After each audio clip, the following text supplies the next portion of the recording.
दोस्तों, मैं हरनाम सिंह और आप देख रहे हैं दिल्ली क्राइम टाइम्स। 5 राज्यों में चुनाव समाप्त होने के बाद अब राजनीतिक लड़ाई दिल्ली की तरफ चल पड़ी है। आपने देखा होगा कि पार्टियों ने एक दूसरे पर आरोप लगाने शुरू कर दिए हैं। अगर हम निगम क्षेत्रों से शुरू करें, महरौली से निगम चुनाव की दावेदारी करने वाले महेंद्र चौधरी ने चुनाव आयोग के फैसले पर सवाल उठाए। उनके सवाल उठाने से पहले केजरीवाल जी ने भी ट्वीट कर इसका विरोध जताया था। इलेक्शन कमीशन जो है अनाउंस कर रही थी शाम 5 बजे कि दिल्ली के भविष्य में इलेक्शन कैसे होंगे एमसीडी के, मगर 5 बजे ही पता लगा कि केंद्र ने सिफारिश भेजी है इलेक्शन कमीशन को कि दिल्ली के जो तीनों निगम वो एक किए जाए।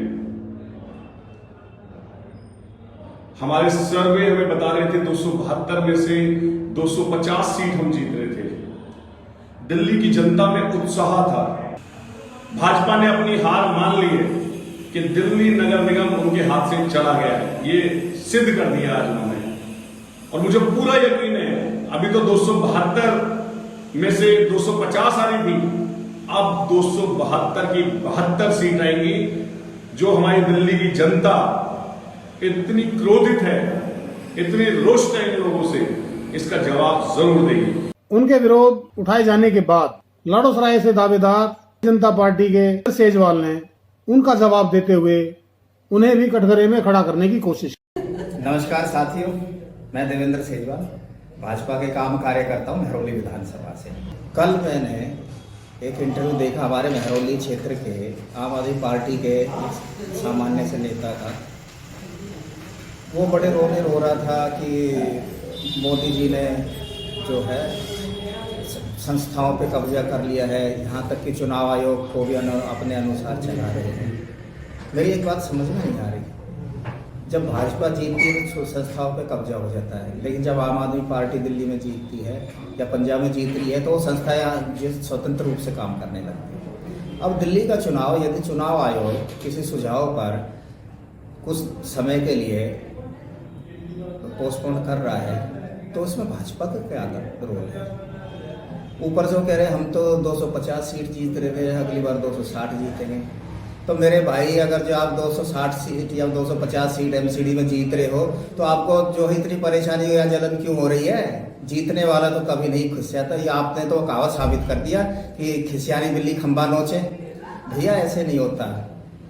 भाजपा एक राष्ट्रवादी दल है, भाजपा राष्ट्र के लिए काम करता है, भाजपा देश के लिए काम करता है। आम आदमी पार्टी की तरह दिल्ली में शराब नहीं बेचता। और अब आज ही फिर से केजरीवाल जी के द्वारा एक प्रेस कॉन्फ्रेंस की गई और उसमें केंद्र सरकार पर चुनाव आयोग को लेकर आरोप लगाए गए। 9 तारीख को जो दिल्ली चुनाव आयोग है, स्टेट इलेक्शन कमीशन है दिल्ली का, उन्होंने सुबह सुबह एक प्रेस इनविटेशन भेजा कि आज शाम को 5 बजे चुनाव आयोग एमसीडी के चुनावों की तारीख का ऐलान करेगा, डेट्स ऐलान करेगा, किस तारीख को नॉमिनेशन होगा, किस तारीख को विड्रॉ किया जा सकता है, चुनाव किस तारीख को होंगे। शाम को 5 बजे चुनावों का ऐलान होना था, तारीखों का ऐलान होना था। 4 बजे, उसके 1 घंटा पहले, केंद्र सरकार ने चुनाव आयोग को चिट्ठी लिखी कि हम दिल्ली के तीनों नगर निगमों को एक साथ एक नगर निगम बनाने जा रहे हैं, इसलिए आप ये चुनाव टाल दीजिए। 5 बजे चुनाव आयोग ने चुनावों केंद्र सरकार के कहे के मुताबिक चुनाव टालने का ऐलान कर दिया। शायद भारत के इतिहास में पिछले 75 साल में आज़ादी के बाद से पहली बार ऐसा हुआ होगा कि केंद्र सरकार ने सीधे किसी राज्य के चुनाव आयोग को चिट्ठी लिख के चुनाव टालने के लिए कहा है। लोगों के अंदर बातचीत चल रही है कि 2-3 बातें चल रही हैं। 7 साल से 8 साल से केंद्र में भारतीय जनता पार्टी की सरकार है। 8 साल, अगर इनको तीनों एमसीडीज को एक साथ करना था, इकट्ठा करना था, 8 साल में इन्होंने क्यों नहीं किया? चुनाव की तारीखें ऐलान करने के 1 घंटा पहले इनको अचानक याद आई कि अब हमें तीनों एमसीडी को इकट्ठा करना है, इसलिए चुनाव टाल दिए जाएं। तो लोग कह रहे हैं कि एमसीडी को इकट्ठा करना, एक करना तो बहाना है, मकसद चुनाव टालने का था। क्योंकि बीजेपी को लग रहा था कि दिल्ली में अब अगर चुनाव होंगे तो आम आदमी पार्टी की ज़बरदस्त लहर है, बीजेपी उस लहर में बह जाएगी और बीजेपी हार जाएगी, इसलिए चुनाव टालने के मंशा से ये किया गया। दूसरा ये भी लोग कह रहे हैं कि चुनावों का तीनों नगर निगम एक साथ करने से क्या लेना देना है। आज 3 नगर निगम है दिल्ली में, 272 वार्ड हैं, कुछ इसमें कुछ इसमें कुछ इसमें। तो तीनों नगर निगम के काउंसलर अपने अलग अलग नगर निगम में बैठते हैं। चुनाव हो जाने दीजिए, अगर तीनों को इकट्ठा भी कर दोगे आप तो वो एक जगह बैठने लग जाएंगे। दोबारा चुनाव कराने की क्या जरूरत है, अभी चुनाव रोकने की क्या जरूरत है, चुनाव टालने की क्या जरूरत है। चुनाव करवाओ, नए काउंसलर आएंगे और नए काउंसलर जो भी आएंगे वो जब तक तीनों नगर निगम है तीनों में बैठ जाएंगे, एक नगर निगम होगा वो एक साथ आके बैठ जाएंगे। तो चुनाव टालने की तो जरूरत ही नहीं थी। लेकिन मकसद तीनों नगर निगम एक साथ करने का नहीं था। अगर करना होता तो 7 साल में कर लेते ये लोग। मकसद था चुनाव टालने का। ये देश के लिए अच्छा नहीं है, दोनों चीज़ें अच्छी नहीं हैं। जो केंद्र सरकार ने चिट्ठी लिख के चुनाव टालने को कहा वो भी ठीक नहीं है, और चुनाव आयोग केंद्र सरकार के सामने झुक गया और चुनाव टाल दिए, ये भी अच्छा नहीं है जनतंत्र के लिए। मेरी हाथ जोड़ के प्रधानमंत्री जी से अपील है, प्रधानमंत्री जी, सरकारें आती जाती रहेंगी, कल आप भी नहीं होंगे, कल मैं भी नहीं होऊंगा। हम इम्पोर्टेंट नहीं हैं, लोग इम्पोर्टेंट नहीं हैं, पार्टियां इम्पोर्टेंट नहीं हैं, देश इम्पोर्टेंट है। अगर हम चुनाव आयोग को दबाव डाल के चुनाव कैंसिल कराते हैं, इससे चुनाव आयोग कमज़ोर होता है, और चुनाव आयोग कमज़ोर होता है, चुनाव कैंसिल होते हैं तो देश कमज़ोर होता है। हम सबको मिलकर देश की रक्षा करनी है। किसी भी हालत में हमें इंस्टीट्यूशंस को कमज़ोर नहीं होने देना। मेरी आपसे हाथ जोड़ के विनती है, चुनाव कैंसिल मत कराइए। अगर चुनाव कैंसिल होते हैं, ये जनतंत्र के लिए बहुत बड़ा खतरा है। आज ये कहा जा रहा है कि हम तीनों एमसीडी एक करना चाहते हैं, इसीलिए चुनाव टाल दीजिए। कल को मान लो लोकसभा का चुनाव है, उसके पहले अगर कहा जाएगा कि ये पार्लियामेंट्री सिस्टम अच्छा नहीं है, हम प्रेसिडेंशियल सिस्टम लाना चाहते हैं, संविधान में बदलाव करना चाहते हैं, इसलिए चुनाव टाल दीजिए, तो क्या चुनाव टाले जाएंगे? मान लो कल को कोई स्टेट असेंबली का चुनाव है, ये कहा जाएगा कि हम 2 राज्यों को इकट्ठा करना चाहते हैं, इसीलिए चुनाव टाल दीजिए, तो क्या चुनाव टाल दिए जाएंगे? क्या जनतंत्र के अंदर चुनाव ऐसे टाले जा सकते हैं? ये बहुत बड़ा प्रश्न है। मैं प्रधानमंत्री जी से यही निवेदन करना चाहूँगा, कल केजरीवाल भी नहीं रहेगा, कल मोदी जी भी नहीं रहेंगे, ये देश रहेगा। इस देश को अपने को कमज़ोर नहीं करना। मुझे नहीं पता कि राज्य के हमारे जो स्टेट इलेक्शन कमिश्नर हैं उन पे ऐसा क्या प्रेशर डाला गया, उनको क्या धमकी दी गई, इनकम टैक्स की, ईडी की, सीबीआई की कोई धमकी दी गई, या वो अभी अप्रैल में रिटायर हो रहे हैं तो उनको पोस्ट रिटायरमेंट कोई लालच दिया गया, मुझे नहीं पता क्या दिया गया, लेकिन वो तुरंत 1 घंटे के अंदर चुनाव टालने को तैयार हो गए। ऐसे संस्थाएं कैसे चलेंगी? और मैं हमारे स्टेट इलेक्शन कमिश्नर से भी कहना चाहूँगा कि सर, अगर आप ऐसे चुनाव टाल देंगे, ये तो जनतंत्र ही नहीं बचेगा। हम लोगों ने आज़ादी किस लिए पाई थी? इस देश ने आज़ादी किस लिए पाई थी? जनता का राज है, जनतंत्र है इस देश के अंदर। आप ऐसे चुनाव टाल देंगे तो जनतंत्र ही नहीं बचेगा। मुझे नहीं पता आपके ऊपर क्या प्रेशर डाला जा रहा है, मुझे नहीं पता आपको क्या धमकी दी जा रही है या क्या लालच दिया जा रहा है, लेकिन सर, जो भी आपको धमकी दी जा रही है, जो भी आपको लालच दिया जा रहा है, बाहर आके बता दीजिए देश को, सारी जनता को बता दीजिए। देश आपके साथ खड़ा होगा, पूरा देश आपका साथ देगा। पर झुकिए मत सर, किसी के सामने मत झुकिए। देश की बात है, जनतंत्र की बात है। नमस्कार। जिसका जवाब देते हुए स्मृति ईरानी ने भी आम आदमी पार्टी पर आरोपों की बौछार कर दी। राज्यपाल जी की ओर से एक हास्यास्पद प्रेस वार्ता हुई, जिसमें उन्होंने ये क्लेम किया कि 5 में से 4 राज्य हारने के बाद आम आदमी पार्टी की लहर है। हास्यास्पद है कि जिस आम आदमी पार्टी को उत्तर प्रदेश में नोटा से कम वोट मिला, जिस आम आदमी पार्टी की उत्तराखंड में 70 सीटों में से 55 सीटों पर जमानत जब्त हुई, और जिस आम आदमी पार्टी के गोवा में मात्र 6% वोट मिला, उस पार्टी के नेता अरविंद केजरीवाल जी देश के यशस्वी प्रधान सेवक नरेंद्र भाई मोदी पर कटाक्ष कर रहे हैं। कटाक्ष करने का कारण कि वो दिल्ली में निगम का रिफॉर्म, उसका समर्थन नहीं करना चाहते। रिफॉर्म के विरोध में अरविंद केजरीवाल स्वयं उपस्थित होंगे, ये शायद दिल्ली के नागरिकों ने कभी सोचा नहीं था।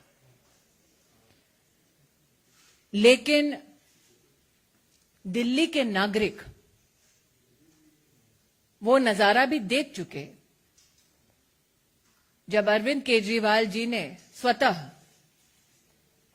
नगर निगम का गत 7 वर्षों में 13,000 करोड़ रुपया रोक के रखा ताकि निगम अपने कार्यों में विफल हो। आज पूर्ण विनम्रता के साथ जिनकी यूपी में नोटा से कम सीट आई, उत्तराखंड में जिनकी जमानतें जब्त हुई, ऐसे अरविंद जी से मेरे कुछ सवाल हैं। क्या अरविंद केजरीवाल जी जानते थे कि दिल्ली में नगर निगम के उच्च अधिकारियों ने, प्रतिनिधियों ने पिछले साल ही रिफॉर्म की दरकार को व्यक्त किया? क्या अरविंद केजरीवाल जी इस बात को स्वीकार करेंगे कि दिल्ली सरकार जानबूझकर 13,000 करोड़ रुपया दिल्ली में नगर निगम को ध्वस्त करने की मंशा से रोक कर बैठे हैं? क्या अरविंद केजरीवाल जी ये जवाब देने की कृपा करेंगे कि क्यों उन्होंने दिल्ली में सफाई कर्मी एवं सफाई व्यवस्था के फंड को निगम की परिधि में रोक कर रखा है? दिल्ली में जिन पार्क्स में शहर के बच्चे खेलने के लिए इच्छुक हैं, बुजुर्ग व्यायाम करने के लिए इच्छुक हैं, उन पार्कों के मेंटेनेंस का पैसा क्यों अरविंद केजरीवाल जी रोक कर बैठे हैं? झुग्गी झोपड़ी में गरीबों की दुहाई देने वाले अरविंद केजरीवाल जी 7 साल से नगर निगम का वो पैसा रोके बैठे हैं जिसके माध्यम से जे क्लस्टर्स में विकास का काम गरीब के लिए हो सके। ऐसा नहीं है कि यह पहले कभी नहीं हुआ, स्तब्ध करने वाली लेकिन बात है जैसे जैसे चुनाव नजदीक आते हैं, कि निगम आरोप के प्रत्यारोप माध्यम की से गांव के गति विकास के पार्टियों लिए की भी तरफ जो से बढ़ा दी पैसा जाती है। क्षेत्र में तैयारी कर रहे दिल्ली सरकार अनेकों को देना उम्मीदवार चाहिए था। चुनाव की तैयारी में लगे हैं, वो पैसा क्षेत्र भी में जानबूझकर अपना वर्चस्व कायम करने के लिए पूरी अरविंद मेहनत केजरीवाल कर रहे जी हैं।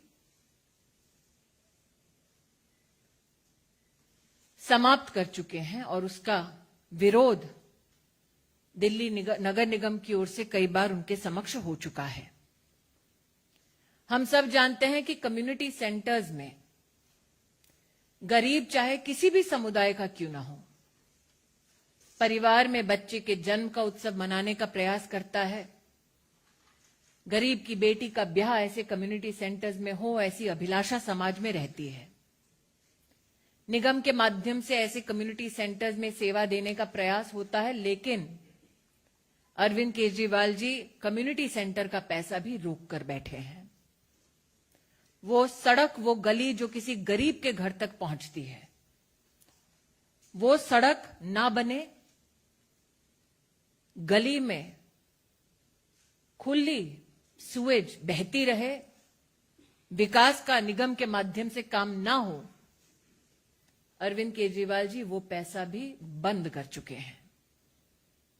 तो आज अपनी एक प्रेस कॉन्फ्रेंस के माध्यम से इलेक्शन कमीशन की निष्पक्षता पर जब उन्होंने प्रहार किया है, लोकतंत्र की जब उन्होंने दुहाई दी है, तो मैं उनसे अपील करना चाहती हूं कि लोकतंत्र की सबसे मजबूत इकाई और ग्रास रूट पर सेवा देने वाली नगर निगम को 13,000 करोड़ रुपया से अब तक अरविंद केजरीवाल ने जो वंचित किया है, दिल्ली के गरीब नागरिकों की मुसीबतों को बढ़ाने का जो काम किया है, मेरा निवेदन केजरीवाल जी से है कि वो गरीब की झुग्गी झोपड़ी क्लस्टर्स में विकास का काम होने दें, निगम के रिफॉर्म का काम ना रोकें, गरीब के घर तक पहुंचने वाली सड़कों के निर्माण में निगम का सहयोग दें, सफाई कर्मियों का फंड ना रोकें, गरीब जिस कम्युनिटी सेंटर का महत्व समझता है उस कम्युनिटी सेंटर का पैसा ना रोकें, गांव के विकास को ना रोकें। मैं आशान्वित हूं कि अरविंद केजरीवाल जी अगर वाकई में रिफॉर्म के पक्ष में हैं, गरीब के पक्ष में हैं, तो नगर निगम का बकाया 13,000 करोड़ रुपया का वो कल ही दिल्ली सरकार के माध्यम से निगम तक पहुंचाएंगे। लेकिन जो खुशफहमी अरविंद केजरीवाल जी को है कि लहर उनकी है, उनसे कह दूं कि जिनको उत्तर प्रदेश में नोटा से भी कम वोट मिला, जो स्वयं बनारस में लोकसभा के चुनाव में शिकस्त पा चुके हैं, उनके मुख से ऐसे शब्द शोभा नहीं देते। Ladies and gentlemen, today the nation was bemused to see a press interaction by the Delhi Chief Minister Arvind Kejriwal. As Indians, we should take umbrage in the fact that Arvind Kejriwal ji chose to attack the Election Commission and the electoral process that has been hailed across the world as fair and transparent. What bemused Karyakartas of the Bharatiya Janata Party was the fact that Mr. Kejriwal claimed that his party had a decisive impact in the election results that the country yesterday saw. Today, the question that begets Mr. Kejriwal is this. The Aam Aadmi Party received less votes than Nota in the state of Uttar Pradesh. In Uttarakhand, the Aam Aadmi Party lost its deposit on 55 seats out of 70. In Goa, the Aam Aadmi Party was reduced to a vote share of just 6%. So a leader who loses 4 state elections claims that he is the harbinger of change. But what was he the harbinger of in the national capital? In Delhi, for the past 7 years, Mr. Kejriwal himself has stopped the funds for sanitation workers. In Delhi, under Mr. Kejriwal's leadership, money that is meant for development of villages, development activities that are to be taken up by the Nagar Nigam, has been stopped by Mr. Kejriwal. Jhuggi Jhopri clusters in Delhi are in want, in need of support from the Nagar Nigam, but Arvind Kejriwal chooses to starve the Nagar Nigam of funds. Arvind Kejriwal goes to such depths that he even stops fund flow for maintenance of parks in the national capital. Those roads that help connect poor communities, funds for the same in the Nagar Nigam have been starved by Arvind Kejriwal. Similarly, community centers where citizens belonging to all castes, creeds and religions congregate for small celebrations like the wedding of a poor daughter, monies for those centers has been stopped by Shri Arvind Kejriwal. Today, the question most humbly that I'd like to pose to Mr. Kejriwal: was he aware that Nagar Nigams of Delhi has sought reforms last year itself? Is Arvind Kejriwal against reforms in local government bodies? And my appeal to him is this: can you please give the 13,000 crore rupees you owe to the Nagar Nigams in the national capital? Mr. Kejriwal waxed eloquent about how he is the savior of democracy. I would like to tell him that by starving the Nagar Nigam of funds, he is killing democracy at its very grassroots. Thank you. इस विषय से जुड़ा कोई सवाल अगर आप लोगों का हो तो आप पूछ सकते हैं।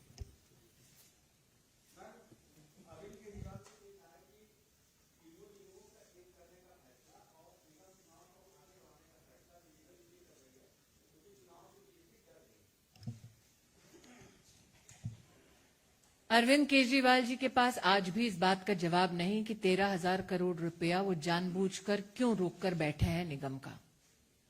क्या वो अपनी राजनीतिक रोटियां सेकने के लिए, अपने लिए चुनावी माहौल बनाने के लिए, गरीब की सेवा के लिए जो निगम समर्पित है उसका फंड जानबूझकर रोककर बैठे हैं? दूसरा, तीनों मेयर्स अरविंद केजरीवाल जी के घर के सामने 13 दिन दिसंबर में 13,000 करोड़ रिलीज करने की मांग के साथ बैठे थे। केजरीवाल जी तो कहते हैं कि वो बहुत यशस्वी आंदोलनकारी हैं, तो उन्होंने क्यों निगम के माध्यम से गरीब की सेवा के लिए वो 13,000 करोड़ रुपए नहीं दिए? रिफॉर्म की दृष्टि से पिछले साल ही इस रिफॉर्म की मांग मेयर्स ने की थी। प्रश्न उठता है कि आज तक अरविंद केजरीवाल क्यों चुप बैठे इस विषय पर?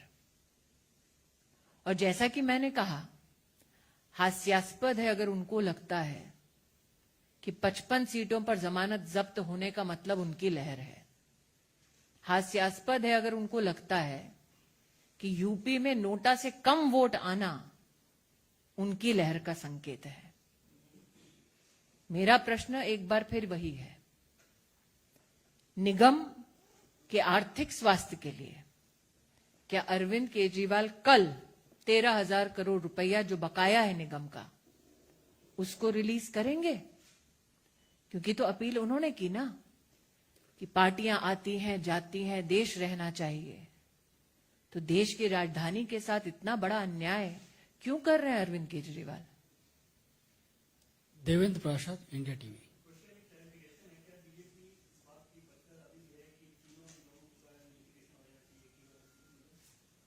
भारतीय जनता पार्टी मेयर्स की ओर से जो अपील की गई भारत सरकार को, उसके तत्वाधान में मेयर्स की वो भी पत्रावली है। निश्चित रूप से आप उनसे चर्चा करके उनका स्टैंड ले सकते हैं। मैं क्योंकि केंद्र में कैबिनेट में सेवा दे रही हूं, इसलिए किसी और इलेक्टेड रिप्रेजेंटेटिव की ओर से मेरे लिए बोलना उचित नहीं होगा, लेकिन उनकी अपील सार्वजनिक हो चुकी है। जहां तक कि संगठन से कोई वक्तव्य की आपकी अपेक्षा है, तो आदेश जी साथ ही बैठे हैं, आदेश जी भी आपको जवाब दे सकते हैं। यतेंद्र जी, आपने पूछा था, हो गया।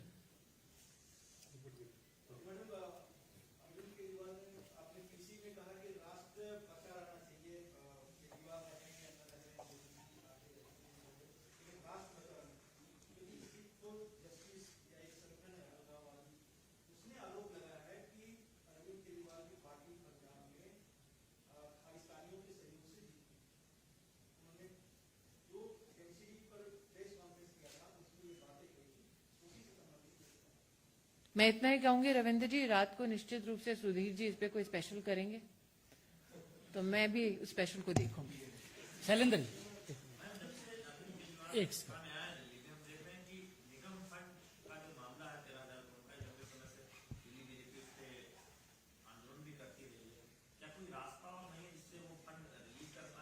रास्ता एक ही है कि वो फंड इस वक्त अरविंद केजरीवाल जी दबोच कर बैठे हैं, वो रिलीज कर दें तो राजधानी की गरीब जनता उनका बहुत बड़ा एहसान मानेगी।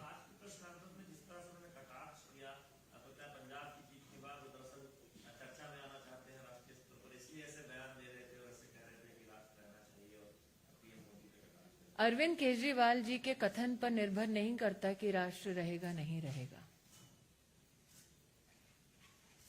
अगर एक व्यक्ति एक जीत के बाद और 4 राज्यों में हारने के बाद अपने आप को राष्ट्र से बड़ा समझ ले, तो उनकी खुशफहमी तो जनता ही दूर करेगी। लेकिन मैं अभी भी अपने एक ही मुद्दे पर अड़ी हूं कि अगर वाकई में राजधानी में गरीब परिवारों की अरविंद केजरीवाल जी को चिंता है, तो सफाई कर्मी के जो फंड हैं उसको रिलीज करें, गांव के विकास का फंड को रिलीज करें, गरीब के घर तक सड़क बने मेंटेन हो उसका फंड रिलीज करें, झुग्गी झोपड़ी क्लस्टर का जो फंड दबाकर बैठे हैं उसको रिलीज करें, और वाकई में लोकतंत्र की हत्या ग्रास रूट पर निगम को दबोचकर ना करें। आप पूछिए।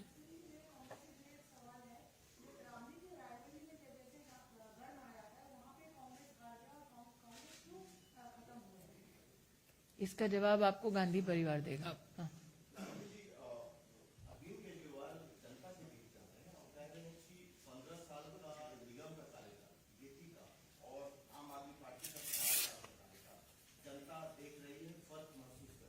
बिल्कुल, जनता देख रही है कैसे 7 साल से 13,000 करोड़ रुपया जानबूझकर अरविंद केजरीवाल जी ने रोक कर रखा है।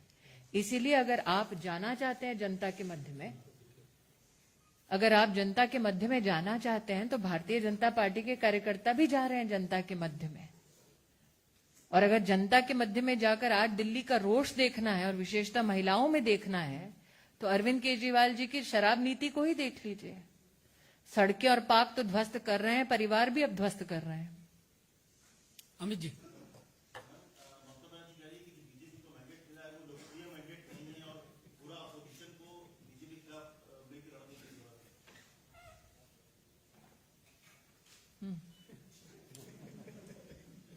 आप पूछना चाह रहे थे? Yes madam.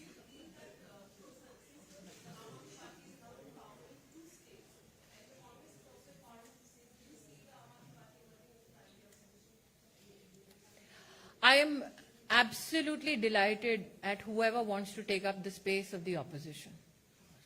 Because my firm belief is that in 2024, yet again, it is the Bharatiya Janata Party under the leadership of the Pradhan Sevak that will fill the spaces needed to fill to serve in government. एक last question आप।